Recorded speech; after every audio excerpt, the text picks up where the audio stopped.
In Aglatown, a mysterious Night of Remembrance celebration is taking place. A strange message containing an odd frequency causes dizziness and discomfort. The Night of Remembrance is revealed to be an annual festival where lost souls return to the mortal realm, and participants wear masks to blend in with the spirits. A special mask of the laureate grants the wearer the same privileges as the festival host. Cantarella appears and suggests helping restless souls find peace by fulfilling their unfulfilled wishes. She explains this year's theme centers around a ghost girl who transformed into a phantom after drowning in the sea. Hidden among festival stalls are 3 riddles connected to the ghost girl's tale. These elusive stalls may be run by demon-like entities who deal not with money, but with desires. Solving all 3 riddles and uncovering the ghost girl's mystery will earn a magical elixir that can grant various wishes, including bringing back the dead. An eerie folk song about the Night of Remembrance has a strange frequency that attracts demons. The first stall appears, run by Mammon, who demands something entertaining in exchange for the riddle. After a musical performance, Mammon provides the first riddle about the siren's song and gifts a music box resembling an apple. At the second stall, the protagonist must choose the freshest apple to receive the second riddle. The riddle speaks of girls lined up for glistening red apples in the deep sea.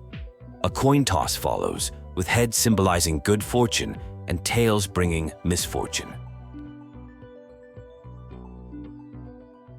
The third stall presents dolls, asking which is most beautiful. Choosing the one with the red hat pleases the stall keeper, who provides the final riddle about a girl with red dancing shoes and a scarlet hat ready for her final performance.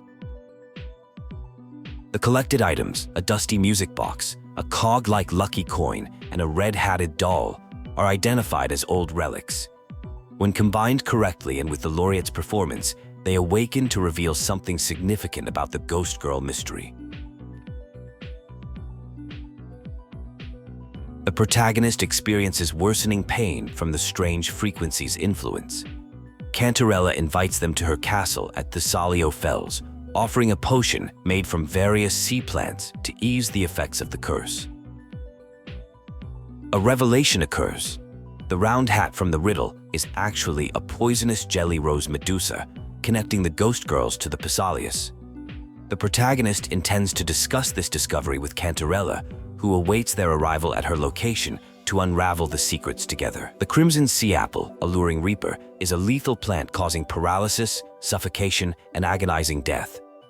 Jelly roses produce bloom-transforming medusa that release neurotoxins causing hallucinations and, in severe cases, violent seizures leading to death. Both deadly plants have been carefully cultivated by generations of the Pesalias family in Portoveno Castle's gardens. The riddles are solved. The red apple refers to the sea apple, the round hat points to the jelly rose medusa, and the siren's song indicates Portoveno Castle with its crown-like structure atop a cliff with cascading waterfall. Girls in the riddle were lured to the castle, with the music box frequencies reflecting the suffering of ghost girls who were poisoned and tortured. The divine trials explain this apparent cruelty. This ritual selects a maiden of extraordinary willpower, a Pesalia who can withstand the Thenodians' whispers. The blood and tears shed during these trials throughout the years have seeped into the castle, creating what's known as the Sea of Ghosts, where past and future intertwine. Entering the Sea of Ghosts reveals a distorted version of Portoveno Castle, where past has spilled into present. The overflowing frequencies have enveloped the entire castle, forming this Sonora. Ghost voices rise faintly from the depths, offering whispers and clues from the past that must be pieced together while taking caution not to be drawn into an endless abyss. The fragments of the past that emerge from the Sea of Ghosts aren't entirely real, revealing only what they choose to show. The truth about the divine trials must be uncovered gradually to keep the Sonora sphere stable. Girls were lured to the castle with impossible promises, like potions that could grant any wish. The divine trials were a Pesalia family tradition requiring members to offer their daughters to face the ordeal. Some family members sought young girls resembling their own to use as substitutes, offering money or promises to parents. The late head of Pesalia considered these substitutes rough gems that could be polished through suffering. To avoid watchful eyes, girls formed secret pacts in whispers, using special tunes, colors, and knocking patterns. In this cold environment, they clung to each other for warmth and comfort, unaware of who might vanish or what tomorrow would bring. The Pesalia family builds resistance to poison from childhood. Years of exposure gradually builds their tolerance until few poisons can harm them. They become the poison itself. Despite this brutal upbringing, the young girls maintain dreams and determination, recording their imaginative ideas on paper as sweet escapes from their sorrows. Heavenon was a timid girl who once brought mercury-laced tea, trembling and crying as she served it.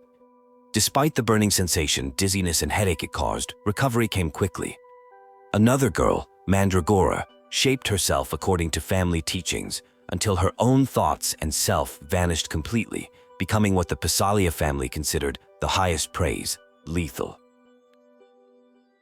The narrative begins with a poetic recounting of a poisoning experience. Someone consumes a scone dipped in jelly rose essence, administered by a woman who shows a flicker of tenderness behind her unwavering demeanor. The poisoning creates a sensation of drowning in slow waves with twitching and blurred vision, followed by a transformative hallucination of birds dancing on a sunlit shore before waking to cold reality. The scene shifts to an encounter with a venomous jellyfish.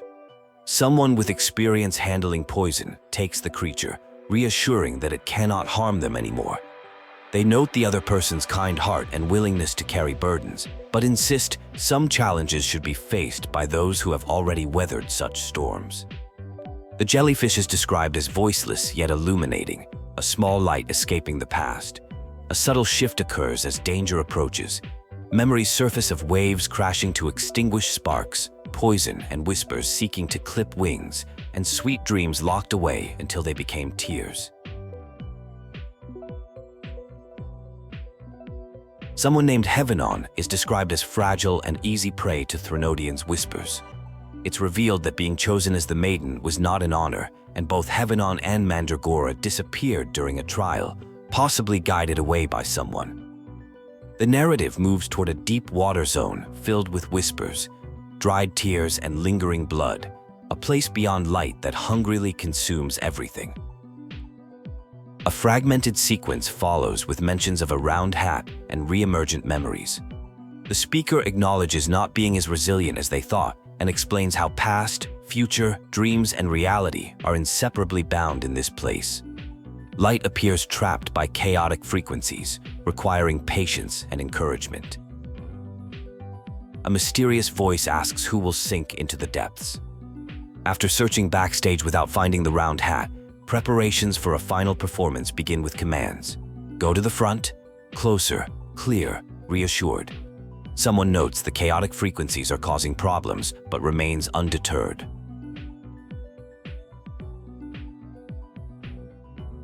A person named Anis is identified as Girl A, who sent a message seeking help to find someone. Warnings about potential tricks follow, with questions about returning lost souls and doubts about someone showing up in town after past events. The character Cantarella Pesalia is described as unbreakable against malicious whispers.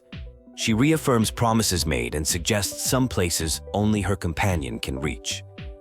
A confrontation ensues where Cantarella is questioned about her past as the youngest, most neglected Thessalian and offered a chance to escape her burdens. Cantarella speaks of gifting someone sweet dreams and climbing steps to glory. She claims illusions can lead to true beauty and offers to free someone from whispers that have corrupted them. Light is described as able to penetrate even the deepest darkness as trust strengthens. Whispers are banished as twisted obsession returns to shadow. Cantarella vows to free someone from Threnodium's whispers, speaking of safeguarding a legacy, entrusting Pesalia's true faith, and exposing deceptions in the inverted tower. Children are freed from cruel trials as release is granted from Threnodium's influence. It's revealed that Cantarella shielded people with illusions during a hellish duel. The story began with false hope of an elixir that would grant wishes. People dove into darkness, finding nothing but themselves, eventually reaching an end through shadows. Cantarella protected people by keeping them in the castle's depths, while Order members sought the truth. Cantarella holds an annual Night of Remembrance, where masked individuals can return to their village. She announces that people are now free to reunite with their families since the riddles have been solved. With a companion, she will craft the Elixir of Revival. The Order is now too distracted with its own troubles to interfere. The castle was most affected by Threnodian's whispers, trapping the former head and losing innocent girls to trials. When the Threnodian fell, suppressed emotions burst free, forming a new cage, spiritual shackles heavier than physical ones. These shackles were eventually shattered together. Cantarella explains her original plan to shoulder the burden alone, participating in the Night of Remembrance with a Ghost Girls theme. She intended to claim solving the riddles and winning the elixir to send girls home during the Dance of the Dead. Her companion's arrival seemed destined, brought by someone who had become one with the twisted Sonora's frequencies.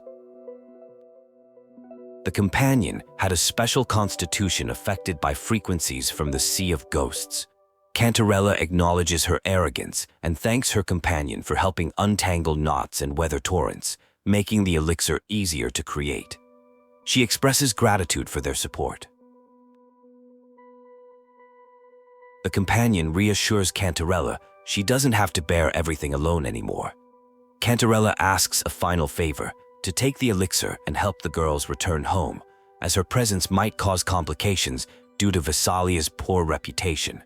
The laureate who exposed lies would carry weight the villagers couldn't ignore. Cantarella believes her companion is most fitting for the task of delivering the elixir. She dismisses concerns about recognition, suggesting that wariness toward the Pesalia's family might be beneficial as they work through their deep-rooted issues. Cantarella is being thanked for years of service as someone prepares to leave her alone in the cold castle. The speaker recalls how Cantarella once wished to escape and live freely elsewhere, yet now bears her burden in solitude.